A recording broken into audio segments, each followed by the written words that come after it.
Hello everyone, good morning. Gonna wait for more people to spill on through.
We'll just wait another minute or two.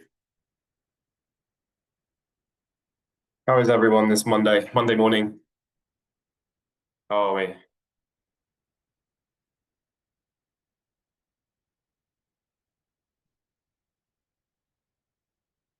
Going 19.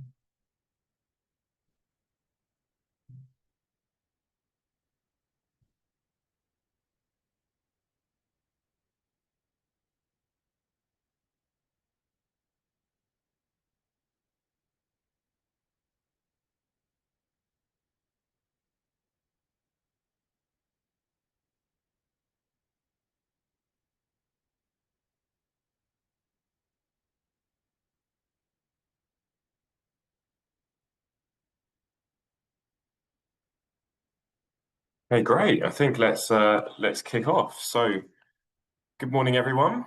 I want to wish everyone a really warm welcome to the free webinar that I'm hosting in partnership with Fair Collective as part of Small Charities Week. You should see Fair Collective recording slide at the moment. If you can't see that, which means there's a little technical glitch, just let me know. Please do raise your hand if there are any technical difficulties.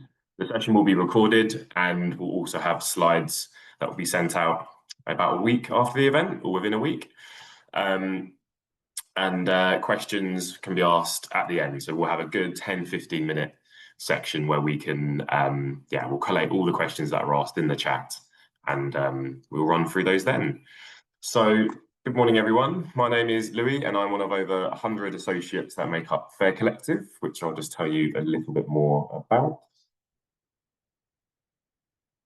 Move my Zoom window. There we go.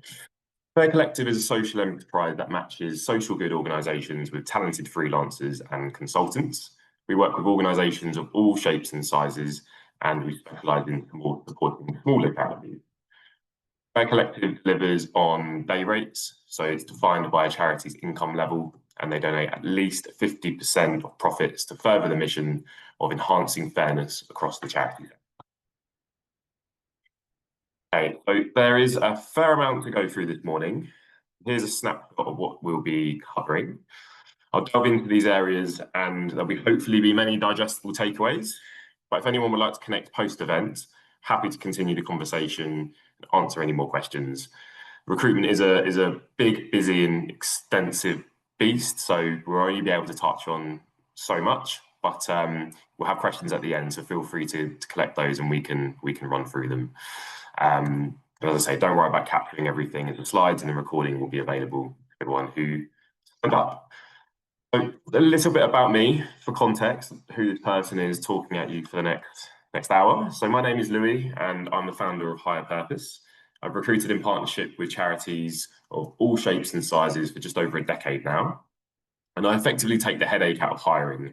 So one way of doing that is by managing the entirety of an organisation's recruitment campaign, where we manage the process from brief through to placement, and by practically mapping and headhunting exceptional talent, which is something we'll be touching on. Higher Purpose is about to hard launch at the start of July. So the name will remain, but with a refreshed vision, brand, and revised proposition. So I'll continue to support charities and connect organisations with quality talent and champion impactful and ethical responsible business practices, as well as working across purpose-led sectors with organisations who might be a B Corp, or they might be a startup in the climate tech space. So this new proposition, partnering with purpose-led organisations, will naturally expand my network and our network and support the flow of commercial skills coming back into the charity sector. And importantly for me and for small charity leaders such as yourself, it will allow us to further subsidise our fees for working with smaller charities. Okay, so that's a little bit about me and Higher Purpose. We're going to kick off with how to craft a compelling proposition. So when you go to market, you're competing with other live vacancies advertised sometimes by larger charities, bigger budgets, higher salaries, and greater resources. And a really significant way that you can compete is to craft a truly compelling proposition that attracts the right people. So only saying that your work will help our communities and the people we serve isn't quite enough. There's a lot more that needs to go into it. So here's just a few questions that you should be asking yourself when you're doing the role, and the answers of which should then feed into the JD and your adverts and your LinkedIn posts. But imagine you're a charity that provides skills training and routes into employment for people who have experienced homelessness, and you're recruiting for a corporate partnerships manager. Now, you want someone with the skills and experience who can do the role, and someone who's, of course, results focused and who can bring in potentially 5 times or 10 times that salary. But you also want someone who cares and is interested in the actual tangible impact and thinking about the organisation and how they fit into the bigger picture. So you should also be able to communicate how the revenue generated in this role will directly fund specific programs of work and the positive and life-changing and tangible impact that this will have on your beneficiaries.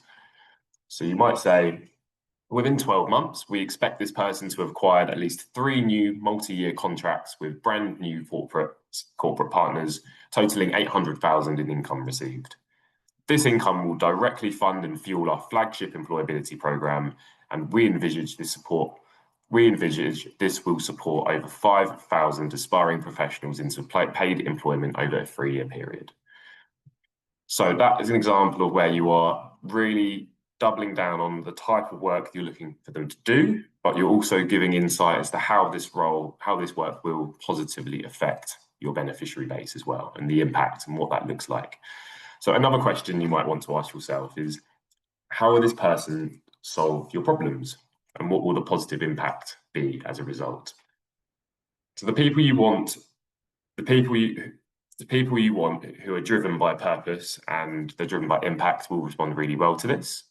Everyone's time poor. Job seekers are spread very thin at the moment. It's a super tough market, less jobs, more people looking. There's a lot of desperation in the market at the moment. So you can't necessarily expect everyone to read your annual report before applying. So don't make it hard for them.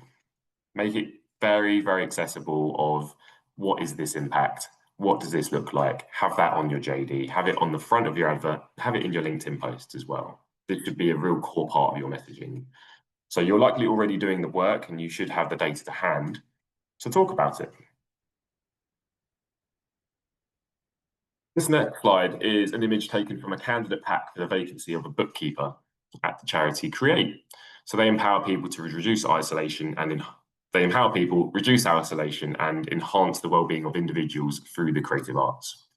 So they've successfully quantified who they are by the number of people who have benefited from their projects and workshops, the number of professional artists they've worked with, and the number of hours of workshop hours that have also taken place. They've also been really transparent by sharing both where their income comes from and how they're growing across their social platforms.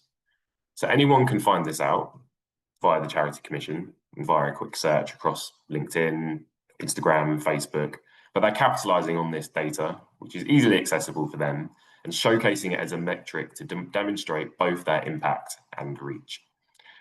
Also shows that they know who they are as well. So you should have this data, so use it as a tool to attract. If you don't have a comms person or a graphic designer internally who can whip up something that's visually attractive and easy to read like this, think about asking your staff who might have those skills. Think about asking your volunteer base, maybe even your beneficiaries as well. There might be somebody who knows how to do this. And also ChatGPT's image creator can also be your friend here. There are a few ways around displaying type of content if you don't have a dedicated comms person to do this. And again, job seekers love to see this. So going to move on to social proof. So what your people say about you, it holds a lot of weight. It's a great way to tell a story of your organisation and what it's actually like to be there on the ground when you're working. These real accounts tell the story of your charity on your behalf. So your employees, your trustees, your volunteers, and perhaps most importantly, your beneficiaries. So the people who benefit from the work that you deliver. And also not forgetting partner organisations as well. So those that you've worked in collaboration with about your organisation. You can always ask for a testimonial and just give a bit of insight. If they are a partner organisation, especially if they're a commercial one, they'll probably be more than happy to talk about the type of work that they've helped support and help fund. So people often feel more aligned and more valued when you do ask for their thoughts and contributions as well. So it's something people do like to be asked. How is your experience of the organisation? Is it what you expected from when you first joined? And this is the type of content that you can really put at the heart of your hire, into your JD, onto your website, onto the candidate pack. Okay, now here's a slightly different example by Cancer Research UK. So they're talking about the philanthropy team as a whole. So it's slightly different, but it's also showing that they know themselves and they know the teams and they know what's happening there. So how they describe themselves here, who they are. So they're one of the largest and most successful philanthropic fundraising teams in the UK. What are they working on? Well, they're currently building momentum in the advanced stages of a £250 million campaign, and with the insight as to where they are in that journey, okay? And the impact that they're looking to have. So to build transformative new approaches to cancer research. Now, they could be a little bit more specific there. There's argument that this is still a little bit broad, but in a nutshell, I think this greatly sort of covers who they are, what they're doing, and what the impact of the team is. Okay? You can include it on your job spec, you can include it in your candidate pack, you can have this on the vacancies and careers page of your website, not just on the team page. I'm going to move on to improving equity and representation when you hire. I speak to a lot of hiring managers, HR leads, and I know that many people can find it quite an intimidating theme to tackle, especially if you don't feel comfortable for how to approach it. So hopefully in this session will help you build a bit more confidence and feel more comfortable in addressing these issues. It is a constantly evolving area in recruitment and in workplaces and in society in general. And there are always better approaches that are popping up each and every day. But a lack of trying isn't good enough. Society needs action, and the good news is that so much of this is achievable and it doesn't need to cost a penny at all.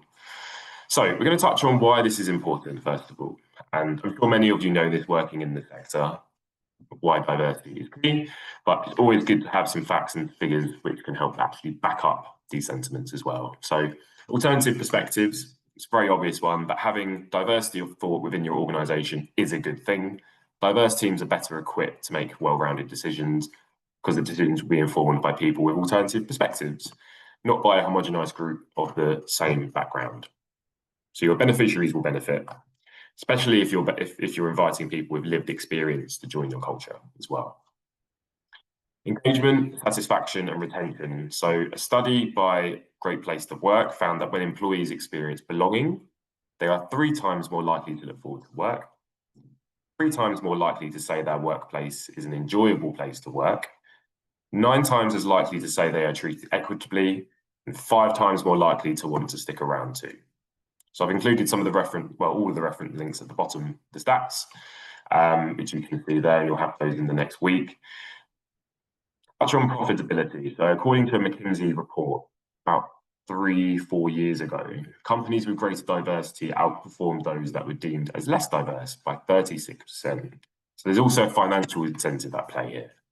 According to a Glassdoor survey, up to 76% of employees and job seekers consider a diverse workforce an important factor when evaluating companies and job offers.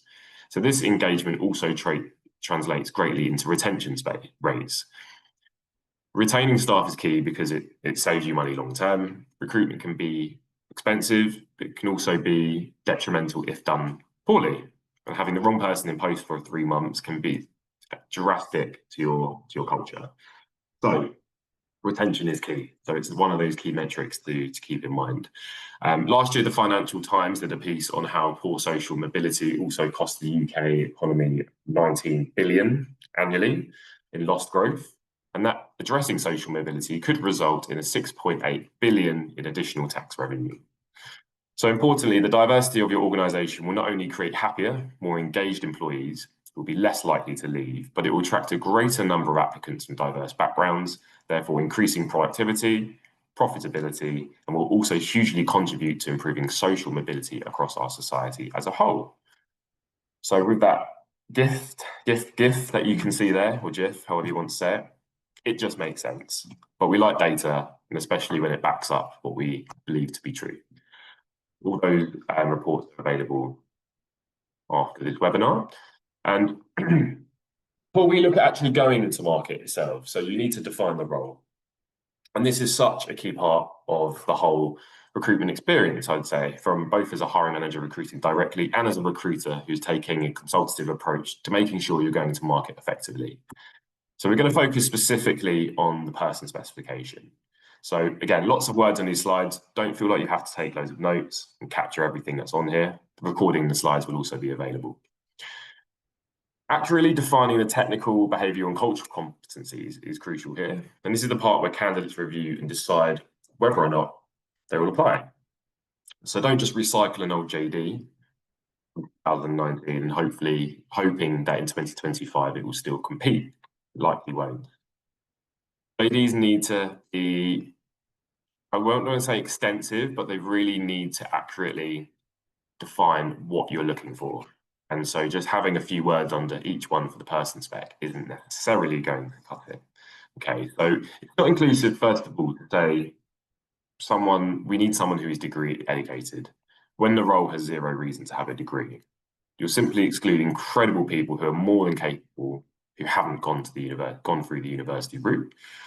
They won't apply, and you will further have exacerbated the issue of social mobility and access to employment. And there's a few examples here of what to do instead.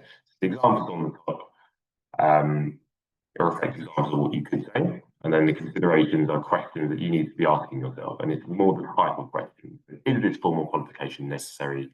Can the person be trained in this on the job, or must they have already proficient? You need to really know that and really question whether training is available or not. Behavioural competencies. This is how someone approaches their work.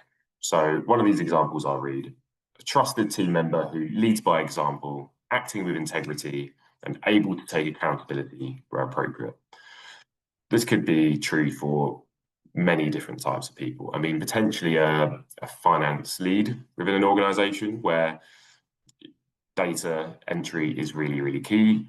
There needs to be a strict level of confidentiality. You need to be really abiding by a strict code of conduct around compliance and acting with integrity, but importantly, taking accountability as well, where appropriate.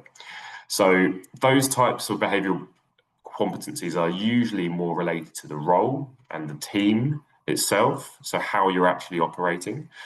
And the main consideration here, what behaviours define success in this role. Okay. It's a great chance to convey the type of attitudes and softer skills that will enable someone to deliver as well. So it also gives insight into what you value as an employer. And this is also true for cultural competencies too. So often it's the ability to effectively work with people of different cultural backgrounds but also their familiarity on a certain subject matter and topics.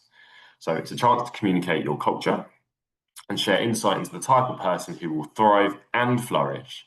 And it ultimately speaks about who you are looking for. Now, something to also really just keep in mind with this one is when devising these competencies, be mindful not to only consider what's working already. When you're forming the role, ask yourself what's missing. So what other attributes and values could be beneficial to your team that don't currently exist? Because just like we mentioned, without having diverse teams initially. You can have a homogenized culture with a singular vision where everybody is all happy and talking about the same thing in the same spirit, but alternative perspectives just aren't at play here. So it's really good just to define, okay, we need someone with a more of a methodological approach. I'll skip past that word. Which we're just simply lacking in our finance team. We need some more structure, we need some more process, we need somebody who effectively brings a different perspective, but also a different approach to their work. Okay, so one thing I'm going to skip on to next is, I can't see the screen. There we go. One of the most common and casual discriminatory approaches to advertising that I witness every week. It's not actually about race or gender or even a disability. It's age, and it's something that I see as becoming the next form of ism. I would say the next form of discrimination is ageism. I think with the growing working population and the way technology is moving and changing, I think we are going to see more of this than we do at the moment. It's not talked about enough on LinkedIn. It should be. I think we're going to witness this more and more in the next few years. Not to put any fear into anybody here, but it's about getting this right in how we're communicating in adverts. So we're tackling this type of discrimination. So it can be seen as discriminatory to request number of years experience. Many don't realise this. Secondly, it's inefficient and will never negatively impact your response. So a candidate, for example, a job seeker with 4.5 years of deep hands-on experience gained across 3 organisations might actually outperform someone with 12 years of experience or passive tenure in 1 organisation. So it is a binary metric, and it's not necessarily reflective of the quality and the relevance of that experience. It is just how long you've held this type of role. Okay, but we see it across almost every single job spec. Focus instead on capability, not tenure. Okay, so there's a few examples here, and I'll run through these in a moment, but effectively, expand on what type of output and measured success and impact that they would need to have had, they would need to have experienced, they would need to have delivered. So it's demonstrable. So for these examples here, proven ability to lead a marketing strategy and manage high-performing cross-functional teams that have seen you reach primary audiences and achieve significant uplift in engagement across a range of social and communication channels. Now, again, you could be even more specific here and actually include a percentile of uplift in increase in Instagram follows over a year. You could do that, but I think it's about still keeping it broad and attractive and not being so pernickety on those percentiles. But what you do want are people who have actually got that proven experience. You want to see CVs from people who have led a marketing strategy, they've managed high performing teams, and that's seen them reach these primary audiences. Okay, so in this example, it's demonstrable, context have been given, and it should attract those who have already done this and who want to do more of it, while also steering those away who've simply, let's say, managed a social media account for 6 months. Because management of social media accounts could be in your personal life, it could be maybe in a volunteer capacity, but not in the level of not in as extensive way as somebody in a paid leadership role. You could also be more explicit in your expression. So the second example here, I really like, it's regardless of the number of experience you hold. So you're owning the fact that years doesn't mean what many think it does. Okay. So this is one I think that's really important to get right. This is something that I saw within a recruitment community network that I'm a part of. Something that I did call out as well, which I think is really, really important because it's damaging for the recruitment industry as a whole. Recruitment has been tarred with a really, I'd say, negative brush for a number of years, and there's many good reasons as to why. And I think irresponsible recruitment methods is just one of those reasons. So this example here, do not send anyone with 10 years of experience. Now, it wasn't an advert that was public. It was, within a network group. And it was basically, I'm looking for support. Does anyone know somebody with this experience? Would love to speak to them. But effectively what they're doing is they're perpetuating an ageist, discriminatory approach to recruitment, okay?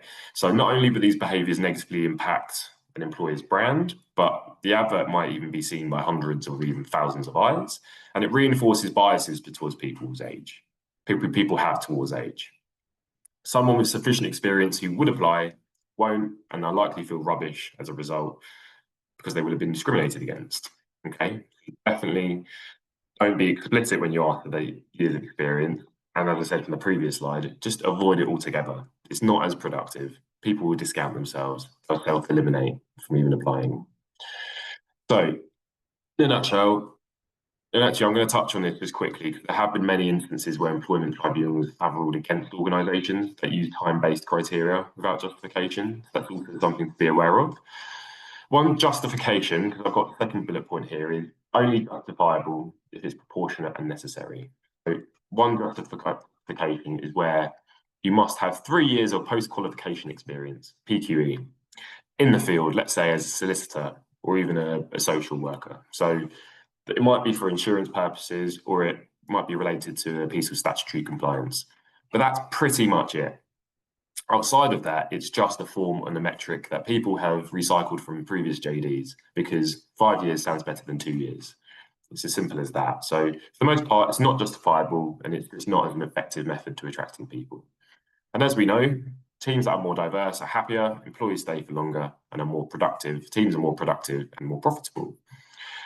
So it's not illegal, but it can be seen as indirect discrimination under the Equality Act 2010.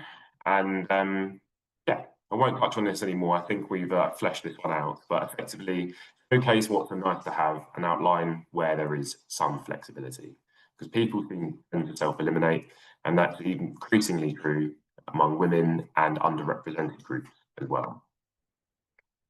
Language. So what terminology are you using as descriptors? So this is something that is hopefully dying a death. I feel like I'm seeing less and less of it. But who remembers seeing the phrase rock star in adverts, or descriptors such as, patient, nurturing, loyal? So strong, competitive, rock star, they are considered masculine descriptors. Patient, nurturing, loyal are considered feminine. Even subtly gendered wording can create subconscious bias, can create biases, but it can also profoundly influence who feels encouraged to apply.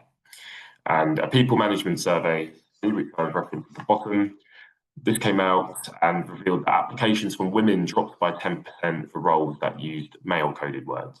So you're receiving less application from perfectly capable people, in more cases than not, women who could deliver in the role, but because you're describing it as a rock star in a strong rock star who'd thrive in a competitive and tenacious environment, think about who this is speaking to. And there's a little tool here, there's a few tools here that actually are really, really useful. Again, linked at the bottom. One is called Gender Decoder, and it flags biased language based around gendered language. Simply copy and paste this into the box, and it will flag words that are gendered. And then you can look at those and go, okay, I'm going to either go onto thesaurus.com or just brainstorm and have a think about what else might be a better descriptor here. There's also another more established product that we use called Textio. It costs a few £100 a year, but they also have free trials available as well per email address. Okay, so it's got far more functionality and doesn't only give guidance on inclusive writing, but it also, in terms of how you're phrasing things, it will also flag if something is using language that could be seen as discriminatory. Free trials are available, so if you know you're going to be recruiting for 5 jobs in the future, I would start forming those adverts, those job descriptions, to the best of your ability. And then when it comes to it at the time, you can run all those adverts through there. And for the next year ahead, you'll then have fully inclusive adverts and job descriptions, which you can effectively use for recruiting later in the year. And it wouldn't have cost you anything at all. But definitely look into these. Gender Decoder it's really, really simple to use. And Textio, there isn't much else to it, to be honest. It just picks up a handful of different things, okay, beyond gendered language. And this is a really good example. So this is from UNICEF. This is how they are improving equity and representation through their charity's commitment to DEI. It's a fantastic example because it shows how to attract a wide plethora of candidates from all backgrounds, while also providing context and showing that they're an employer that believes in flexibility. So inclusivity needs action. So highlight what you do, not just what you say.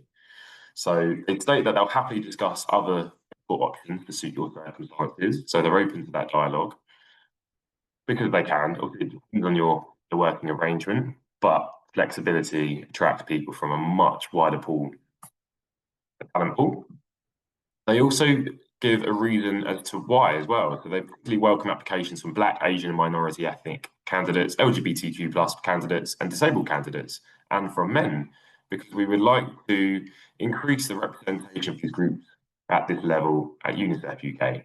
Okay, so they've stated why they want to do it, and because they know that greater diversity will lead to greater results for children, tying it back into their strategy, they're tying it back into their ethos, they're making it a central part of their messaging, and it doesn't feel like a bolted on little segment just at the end to keep people happy. It's there, and it's extensive as well. Okay, they use words such as irrespective of age. Okay, and then they welcome a conversation about your flexible working arrangements, personal growth, and promoting a culture where you can be yourself to achieve success based only on your merit. So again, walking the walk here, they are actually offering these conversations and they have these discussions. Now, I don't recruit through UNICEF. They don't need help from me, to be honest. They do just well by themselves. But I don't know what these conversations exist and how they exist. So that is up to you as the employer. If you are going to say this, you need to be able to actually do it. Okay. They even stated right at the end, just touching on this, a criminal record will not necessarily bar you from working with us, and it will depend on the nature. That, you know, this is something that I just don't see enough at all. It's never really mentioned, to be honest. And yeah, it needs to be. Okay. So last of all, showing the salary. This is low-hanging fruit here. I think this is something that every employer should do. You need to do. If you're connected with me on LinkedIn, I don't have a problem replying on people's adverts and asking why the salary isn't listed. It's simply used as a tool to lowball. I think that's really what it's for. If you the sort of employer that is putting competitive on there and not showing salaries, more than likely going to ask candidates what salary they're currently on in an interview. Okay, which is also discriminatory. You shouldn't be asking that. It's irrelevant what they were on before. You're usually doing it just so you can see how much you can get. So if you're proud of your salary, show it. And if you're not, you should still show it. Okay. You might, yeah. Making sure, yeah, brilliant. I touched on that. So it's free. Okay. It doesn't cost anything to show the salary. And the badge you can see there on the right, the We Show the Salary employer badge, is also entirely free. So I have it in my signature. We're about to launch our new website in about a week. That will be on there because we show the salary in every single role. So if you're doing it already, you can basically have this badge because you're showing the salary. Okay.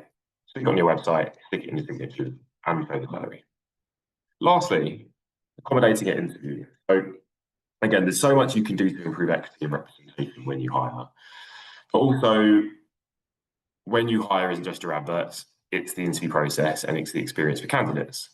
So this is I really like this quote. So knowing what you're going to be asked in advance can significantly reduce anxiety and neurodivergent of candidates. It says exactly what you need to know. It reduces anxiety. It doesn't necessarily give people the upper hand. What it does do, it basically allows you to feel more comfortable. You know what's coming, you can prepare more extensively, and you can have a more productive interview as a whole. So it's a very easy one to do, but you'll need to just challenge potentially your own, I say maybe trust issues or your own prior opinions, let's say, on whether this is something you want to do. But we're seeing it progressively more and more across the whole recruitment landscape. I've known people outside of the charity sector who work in recruitment who are pushing for this as well. Effectively leads to a more productive interview, because when someone has sweaty palms and an increased heart rate and they're, wondering what they're going to be asked next, and they've got to just think on the spot. Whether or not you are neurodiverse, even if you are just a bit of a nervous interviewer, it isn't going to get the best out of you. It's not going to be as much of a productive interview. You're not going to have the examples to hand, to front of mind. And you also don't need to give full interview questions. You don't need to be as specific. You can just say, we'll be interviewing you on your ability to secure new partnerships with corporates in a multi-year capacity, and we want to understand what you've delivered here, but also how you go about this work. Okay, so therefore you can come with a star-defined answer, which using the star technique, not a 5-star answer, but you should be aiming for that, and you're prepared, and then you've got something that's substantial that you can talk about. Okay. I know for a fact it leads to more productive interviews. The less rounds of repeated questioning, because you didn't get it, there's less rounds of repeated questioning effectively because you didn't have it the first time. Creates more trust, and it increases the representation of people with various forms of neurodiversity. Managing a high volume of applications and improving engagement. Okay, so this is the next section. Okay, now imagine many of you as small charity leaders in this current market have probably seen a drastic increase in the number of applications. If you have, I really won't be surprised, because there are less jobs. I said this at the start of the session as well. There are more job seekers. There are more redundancies taking place. There's more anxiety, more desperation in the market, leading to more of a scattergun approach and also less focused applications. So the truth is that there isn't a magic process. You've received 300-400 applications. It is what it is at that point. And you really need to get back to people. So you can outsource it. You can pay for someone like myself to sift through hundreds of applications and screen and shortlist and give you your top 5 and 10. But it's working out the value of your time over money. And the best way to mitigate having a high volume of submissions is to not have them in the first place. Okay, so it might sound counterintuitive, but unless the majority of your applications are appropriate to interview, you are likely creating too wide of a window for people to enter. And this ties into the previous slides around creating an attractive proposition and being truly explicit about what you are looking for and about what you're not looking for. Okay, so a very common mistake many hiring managers and even recruiters make, very early on in their career, is that they want to attract as many people as possible. The reality is you don't. In an ideal situation, you want about 30 people who on paper could all do the job, and then it's simply a matter of exploring their expectations, their ambitions, and the cultural fit. Now that's an ideal situation which we rarely get to. Okay, but you're aiming to get as close to that as possible. Okay, so to do that, you need to be specific about who you're looking for and explicit about who you're not. You can say, please only apply if you've secured new corporate partnerships without the support of a wider team backing you. Or it's crucial that you've managed a multidisciplinary marketing and communications department in a remote setting. If you do not have this experience, please do not apply. Okay, if they are the benchmarks for somebody coming in, if they're the benchmarks for success, then you can define that. There's nothing stopping you putting this at the top of your advert, in bold and highlighted. It might give off the vibe that you're not very flexible in some capacities. Can be fine if you do need someone who has this experience, but ultimately it's the message that you're sending here. Okay, it's important. There is an argument as well to include the caveat. If you do not meet all the essential requirements, we will not respond to your application. Only successful applicants will be contacted, for example. I think, to be honest, I don't think it's good enough. I think it is disrespectful. I think it creates disappointment and fatigue in the market. In fact, I know it does.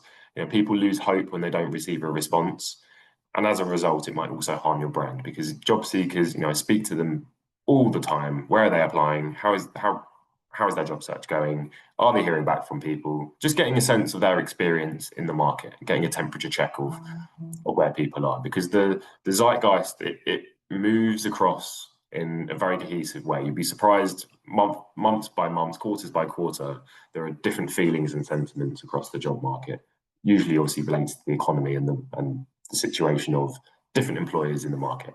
Okay, so one way to really combat this is just to be organized. So let's say you do have 200 or 300 applications, I would first create 3 folders in your inbox if they are going to your inbox. Yes, no, and maybe. Okay. Run through them, carve out an hour at a time. I'd say perhaps once a week, so you're not reviewing hundreds at one go at the end, and you've got this big daunting cloud above your head because you know that you need to reply to people and you might be missing people and you're so super busy. But to be honest, I'd do it on a Friday afternoon if you can, maybe in the morning. Getting people back to people before the weekend is great. People like to know who they are. You can also start then scheduling in interviews for the week ahead. But effectively, create these folders, respond to those who are deemed suitable first, and also request that they state their availability as well for their first interview, should they be selected. You don't need to book anything in. You can just say, really pleased that you applied. Thank you for taking the time to express an interest. We will be holding interviews in a few weeks' time over these dates. If you are selected, should you be selected, it would be fantastic to understand your availability over this time. So please share that in advance. Okay. Don't write that verbatim. Play around with it yourself, because that was just off the top of my head. But something along the lines of, really like your experience. When could you interview if you were deemed successful? Okay. It will increase their initial engagement, it will increase their interest. They won't be waiting for weeks and weeks for a response when they are in fact suitable. Surprise, surprise, great people move quickly. They're often going to get snapped up. So if you're not getting back to you might see that great application come through. You might have a call from a recruiter and say, we don't need your help. We've got some brilliant applications. But if you're waiting 3 or 4 weeks, that person they might be around. They might not even be in the market anymore. So it's worth just touching in, having a bit of engagement, getting their availability, and enhancing who you have, effectively bolstering your shortlist at the end of the advertising window. Okay, so it's up to 4 weeks. Do it once a week and take the pressure off. Okay, as the process evolves, you'll know how many yeses are engaged. Then start to look at the maybes, and you'll be able to benchmark effectively who's in the top percent of your applications. Are they comparing to those I've replied to as yes, who I'm really excited by, or do they not? So if you would have, let's say, reviewed and got back to your maybes and said they were a no or they were a yes early on in the process, before you reviewed your yeses, you would be making a decision based on no comparable data, really, just from a few CVs so far. So really knowing who are your sort of top 10% in the long list, review the maybes halfway through later on in the process and go, okay, brilliant, there's actually 5% of our maybes we want to take forward. And then you can start rejecting those ones. I would also, just as a caveat, get back to those who weren't successful as you're doing with the yeses as well. So you haven't then got people calling you up or emailing and chasing, wondering about the application when they're not suitable. Okay, so start with the yeses and nos and then on to the maybes. Now, we're going to talk a little bit about headhunting, and I'm going to run through this because I appreciate got about 15 minutes left. But effectively, LinkedIn is a free platform where you have access to almost every working professional across every industry and sector you can reach out to for free. So I pay an eye-watering amount for LinkedIn Premium. I won't tell you how much. But it gives me added access to mapping organizations and sectors, and I can use a whole range of keywords and Boolean searching, if you know what that is. So I'm picking apart words from their LinkedIn profile. There's open to work stickers. There's all these other bells and whistles. But to be honest, it's absorbent because they've got a monopoly on the whole professional network space. Okay, so you can still do this to quite great lengths for free on LinkedIn, and remember that there's a high possibility that the person you're looking for will likely reside on the platform, depending on the role, of course. There's a high chance they'll be there. So I know it can feel like you're looking for a needle in a haystack. The aim is to give this session is give you some practical tools to be able to do this yourself. Okay, so I'm just going to share the screen for a moment. So just bear with me now.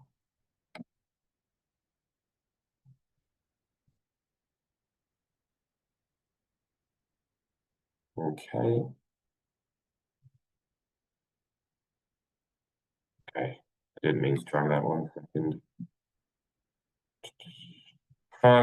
Katie, could you just let me know, can you see work for good on the screen at the moment? Yeah. You can, yeah. And can you see the charity commission Yeah. now? Yeah. Brilliant. Okay.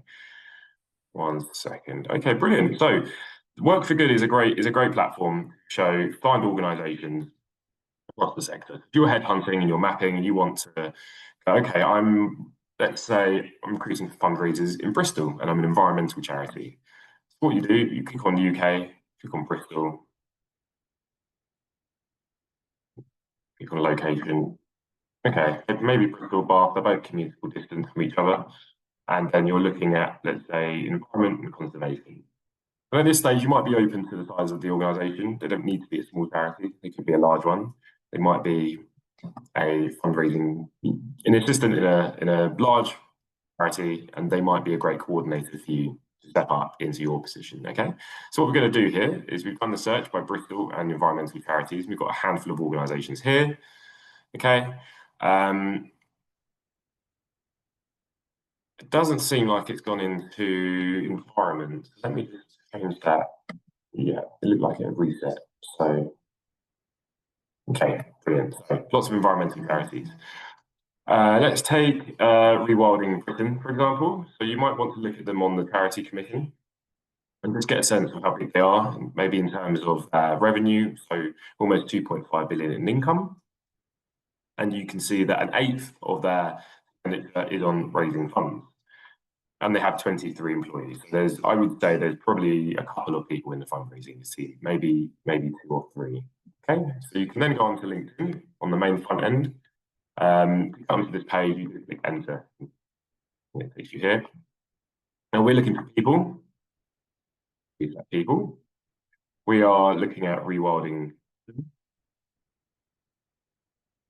Click on rewilding Britain. Okay. And we're looking for fundraising, people that generate revenue. Okay, so maybe I'd probably type in fundraising. Okay. So here we go. So we have a handful of people. So it looks like Kate, for example, she works across the board. She is philanthropic fundraising. She works on the trust side. Looks like she works with entrepreneurial people too. Obviously, you would go into the profile before just reaching out and actually seeing, okay, who is this person? What is their experience? What does this look like? Okay, how long have they worked there? Obviously, the length of time is important, but if they've been there for 6 months, they might not be looking to move on. You can see they've been a consultant for years, and you can see their career started, way back 20 plus years ago. Okay. Again, you can see there are more fundraisers that work in the organisation here, and somebody in the trust space.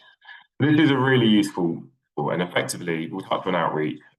We're running a bit short on time, but I'm just going to run back to slides a second. You can clarify, you can search by location, you can search by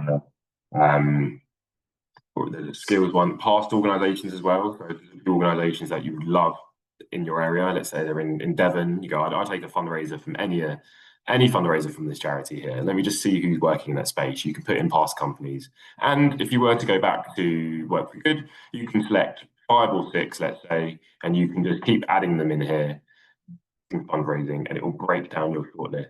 And then when you come to connecting, you can do a bit more of a systematic approach.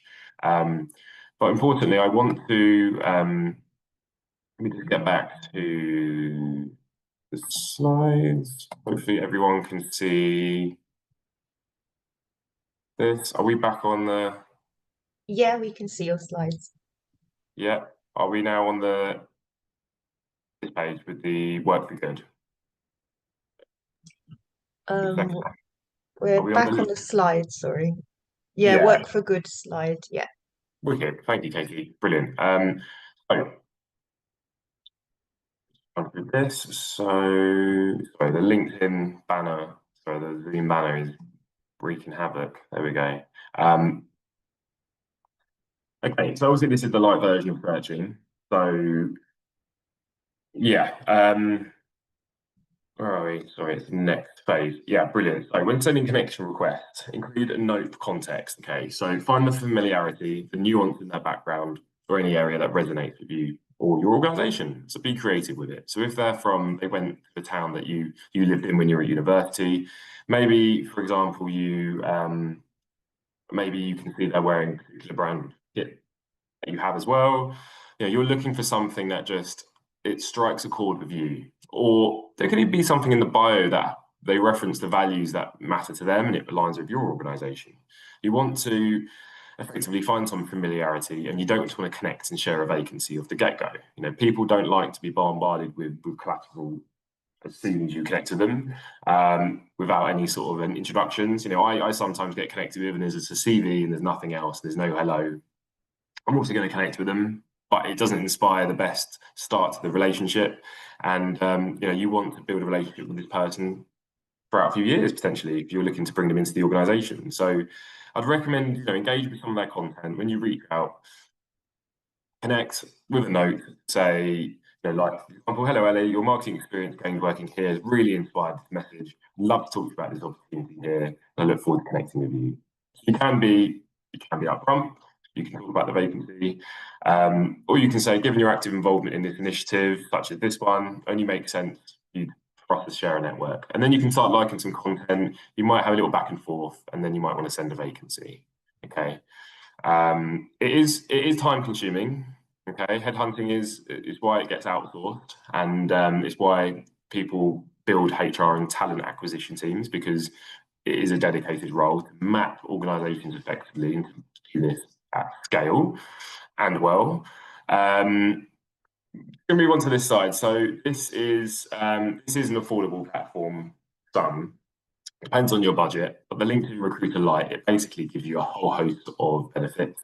You can see what they are here. Effectively, you can be more structured. You can pull people together in projects, so you can spend half a day creating a pool of head of fundraisers across a region over an afternoon, and then you can go back to that list when you're ready to approach. You can be a bit more systematic with it. Now, I'd only recommend purchasing this if you can afford it and you have the resources internally to dedicate your time, because the hidden cost of this is time. It is the old trope that time is money. And, because I spend a huge part of my work mapping sectors and industries and carrying out these searches and creating these bespoke approaches, I know that it's the majority of what I do. So if you're going to explore this route, keep that in mind. I'm not on commission with LinkedIn as well. I don't want to send any more money that way, to be honest with you, but it is an option. Okay. Community groups. So Facebook and community groups often get forgotten about. I think those that use them and use them well find them incredibly valuable. There are also Slack groups you can connect with as well, which are very easily searchable.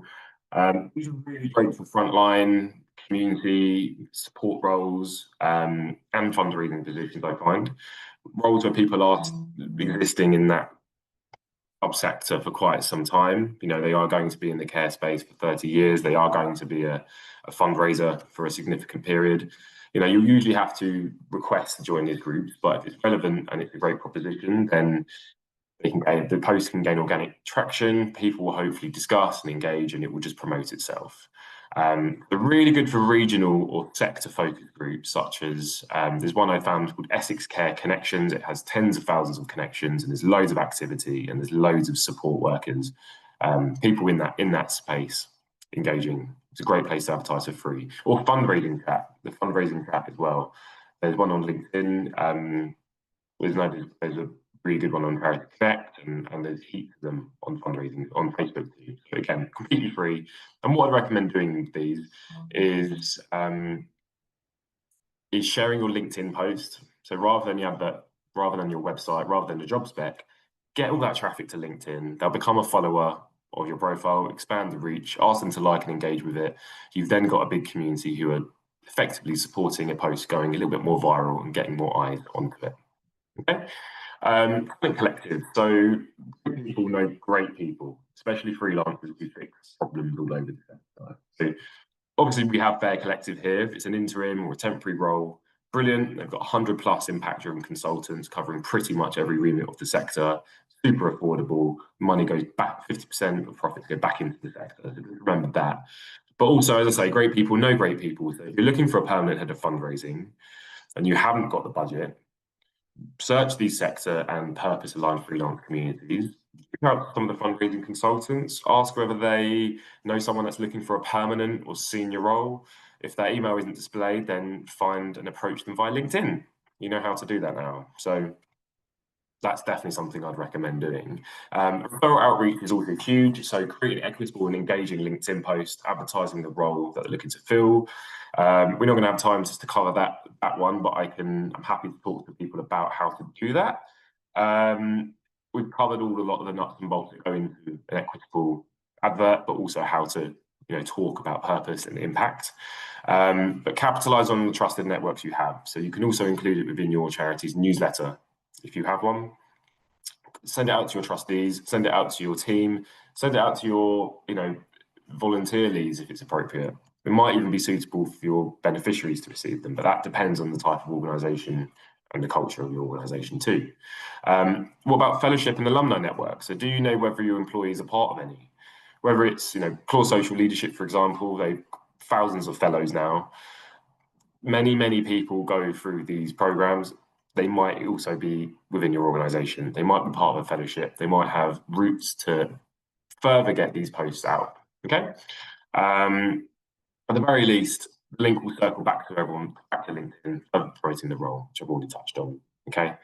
On purpose, year here, 1 million mentors. There's just a few that allow you to share roles for free via their internal comm channels, if they're deemed relevant. They are out there, so you can just message the team, the membership team, and say, we're a small charity, we're trying to recruit for this, we're really open back to background, we know you have some professionals in the organisation, we'd love to give routes for them to consider these opportunities. And you can look at more marginalised community groups as well, like 1 million mentors, like Unlocked, working with young people, working with graduates, working across the social mobility space, and then you're further enhancing equity because you're tapping into wider pools of diverse talent as well. Okay. Just that we've only got a few minutes left. I'm happy to stay on. I can stay on to about past. And I appreciate, time is running up. But anyone have any questions? I'm happy, Casey, if you want to use a few that have come up maybe into the chat, if there are any. Yeah, thank you everyone for your time so far.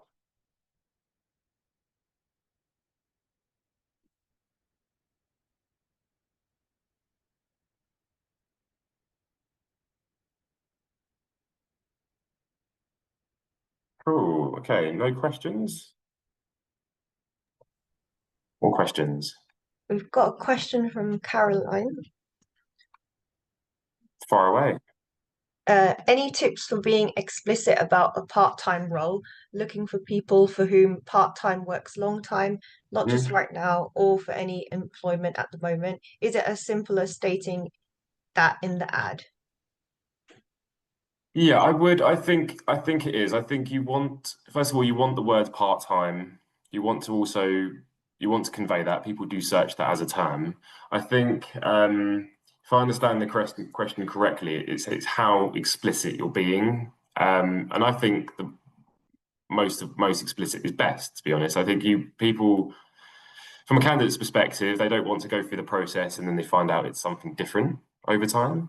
In terms of just can you just repeat the latter part of the question, if that's okay? Sorry, I can clarify it. Sure. Probably, if that's all right. Yeah. So we have a lot of applicants for whom like they're doing a part-time master's or something. So part-time works for them like right now or for this year, but we want people who are looking for part-time long-term. Okay. It's really interesting. Yeah. I think it's having a line probably quite early on in your advert to say, while this role is specific to a part-time arrangement, we are looking to expand our culture of part-time staff. And we really value applications from, I'd say, women returning from maternity leave, from interim consultants who are looking for consistent long-term part-time work. I think giving a few examples of who these people will be, I would say, is the best way of doing it. So people can actually go, oh, that is me. I am an interim freelancer. Like doing part-time work, but I want something stable for 20 hours a week. So I think being explicit, giving a few examples, and if the role is part-time to begin with, sorry, the other role is part-time. It's I use that as a segue to talk about your future plans for the organisation, is what I would say. Thanks. Thank you.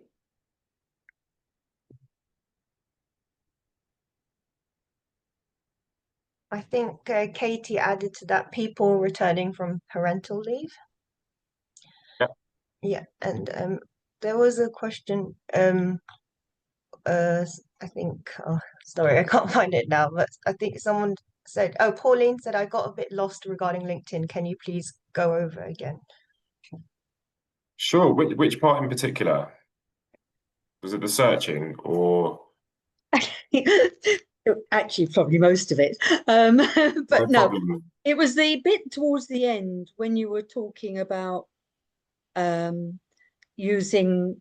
I wasn't quite clear whether you're saying you target an organization who may have people that you want, and then you connect with those individuals, or whether you put it generally out on your LinkedIn page. I'm with you. Yeah. I just got a bit lost about how's the best way to use it. We're a very, very small charity. Yeah. Only have 2 members of staff with we don't even make up 1 full-time member.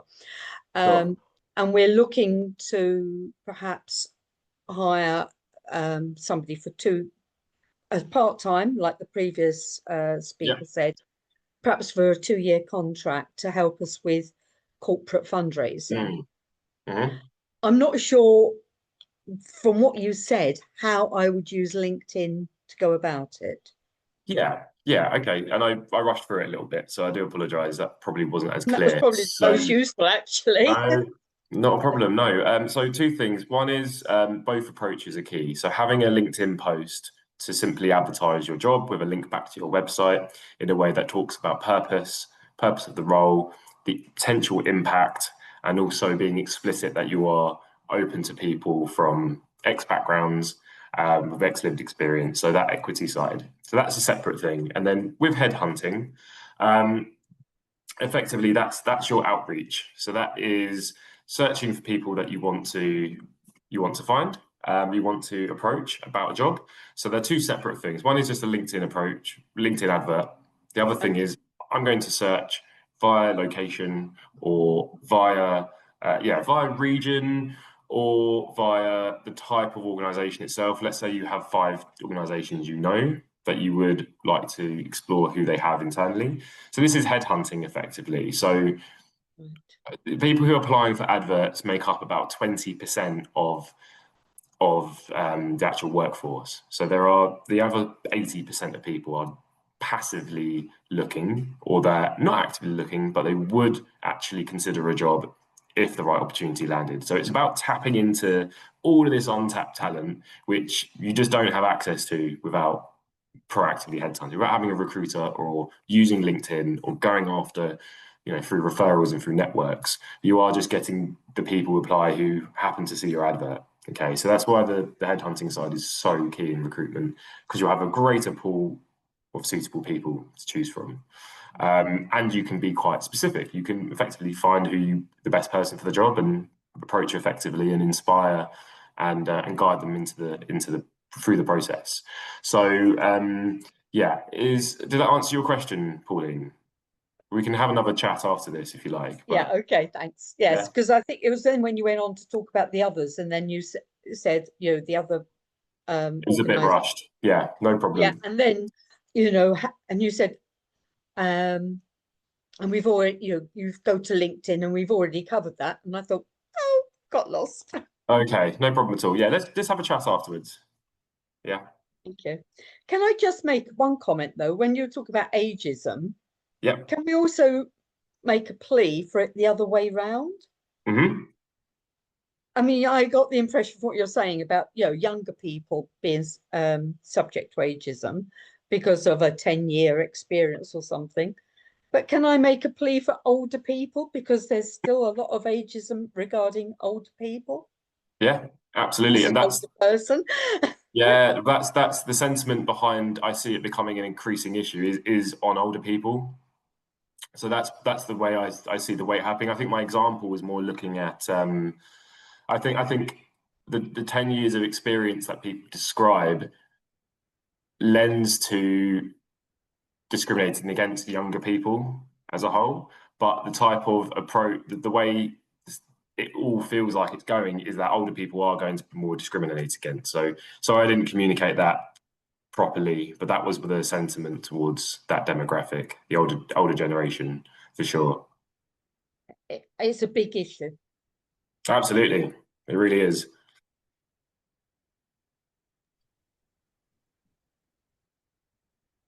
Oh, Caroline just raised her hand as well. Hi, Caroline. Sorry, yeah, if I could ask a question about interviews and trial days, because we've been doing mostly Zoom interviews. We had a couple of runs of bad luck of people who haven't been quite right when they've come into the role.